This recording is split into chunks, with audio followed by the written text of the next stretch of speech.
Noniin, Leijonilla sitten tänään ensimmäinen todellinen kova koitos Kanada vastassa. Okei, USA-peli oli jo kova, mutta nyt on Kanada. Jere, mikä siinä pelissä tulee tänään muuttumaan? No siis niin kuin mä viimeksi sanoin jo sulle, niin nyt tää turnaus pääsee käyntiin ja huikea kiekkoilta edessä. Iso panos.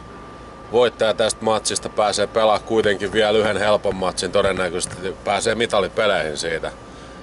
Ja se on panoksena ja mä uskon, että tulee ihan mieletön peli tänään. Puolustus joutuu koville, se on ihan selvä asia. Kanada on pelannut erinomaisesti tähän mennessä. Miltä puolustustilanne näyttää sun mielestä Suomen kannalta? No joo, siis kyllä mä lähden siitä, että Kanada on ihan ennakkosuosikki tässä turnauksessa ja Kanada-Venäjä mun mielestä. Ja kyllä mä uskon, että tänään saadaan maistiainen siitä, mitä lätkä tulee olemaan lopputurnauksen ajan. Ja toivottavasti opitaan siitä ja sitten oikea paikka niin pitää voittaa, mutta mä uskon, että tänään Kanada voittaa. Fyysisesti tää on vaikea haaste. Siellä on isoja jätkiä. Onko meidän puolustuksessa sellaisia jätkiä, jotka siirtää ne isot kannukit sieltä maalilta pois? Pärjätäänkö me niille?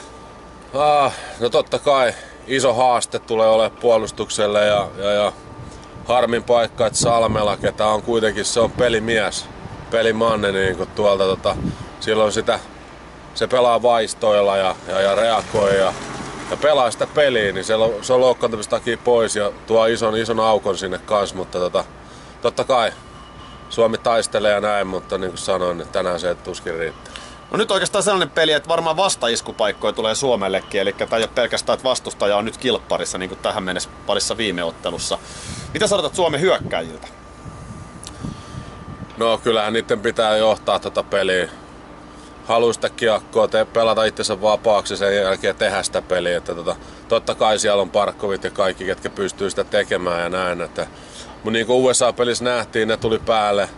Ja nyt tulee vielä lujempaa Kanada päälle ja Suomi oli silloinkin vaikeuksissa. Eli erikoistilanteet on varmaan sitten se Suomen avain tänään, jos voittoa halutaan hakea. Eikö se ole kuitenkin toiminut aika hyvin tuo ylivoima? No on joo tietenkin ja veskaripeli tulee olla isossa roolissa. Sä sanoit, että Kanada on suosikki. Mitä sä veikkaat, minkälaisia maalilukemia tänään?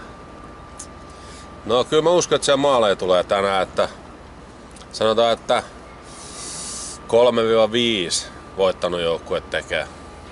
Ja se on nyt sitten valitettavasti tänään Kanada. Näin se menee. Hei, yksi kysymys vielä. Hannes kertoi sellaisen tarinan, että kun te tulitte aikanaan pelireissuilta, niin sulla oli semmoinen tapa, että Helsinki-Vantaalla sä jätit peskat sinne ja ilmoitit vaan, että kyllä ne sit kotiin tulee perässä. Pitääkö tää paikkansa? No pitäähän se paikkansa. Siinä oli tietysti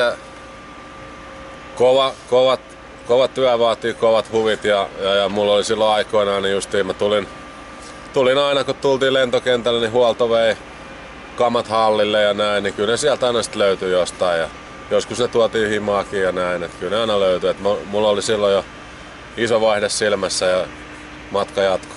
Just näin. Okei, kiitoksia. Kiitos.